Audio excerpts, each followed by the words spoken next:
So, hey guys, another video that has another video with another strange title. You know what? I'm thinking this channel might end up be me just covering topics that a lot of people don't want to cover. There's got to be a niche out there. Someone's got to do it.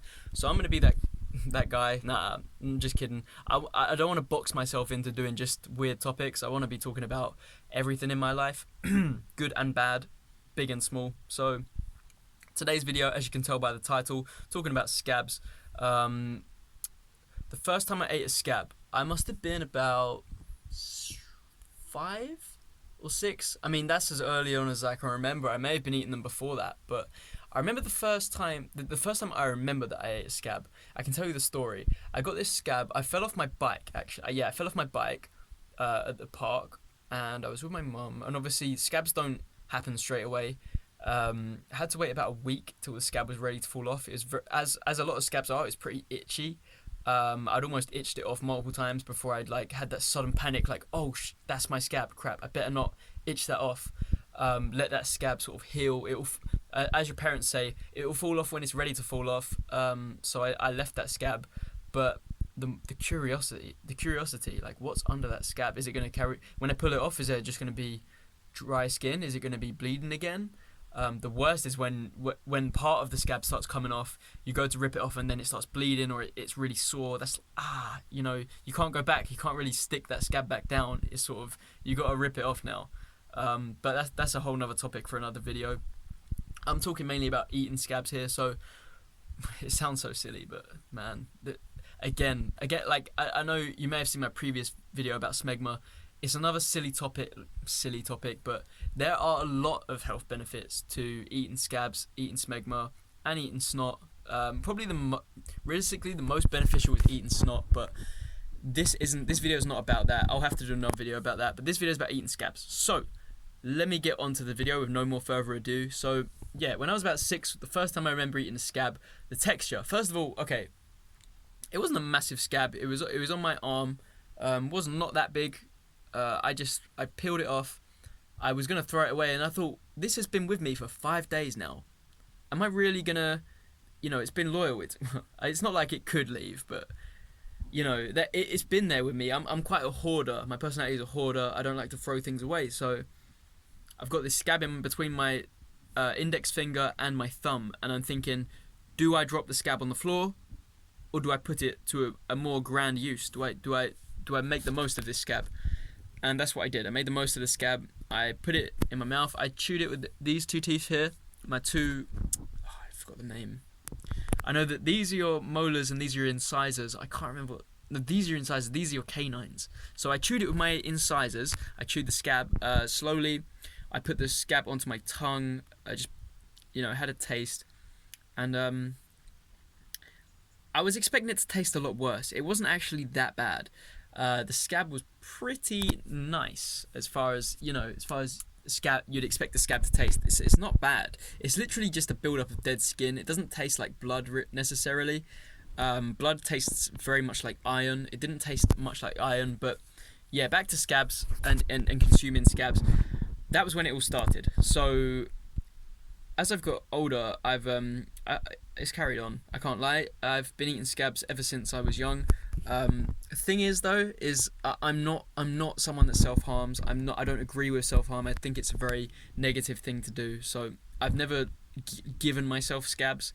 That's the difference between snot, smegma, and scabs. Is you get smegma if you don't wash. You get snot if you don't blow your nose. Scabs, you can only really get them if you've been hurt.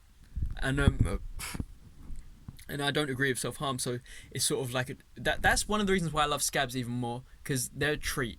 It's like God gifts you this scab. You can't just go and work for it. Like, no, it comes when you're feeling lucky. You get that scab when you're lucky.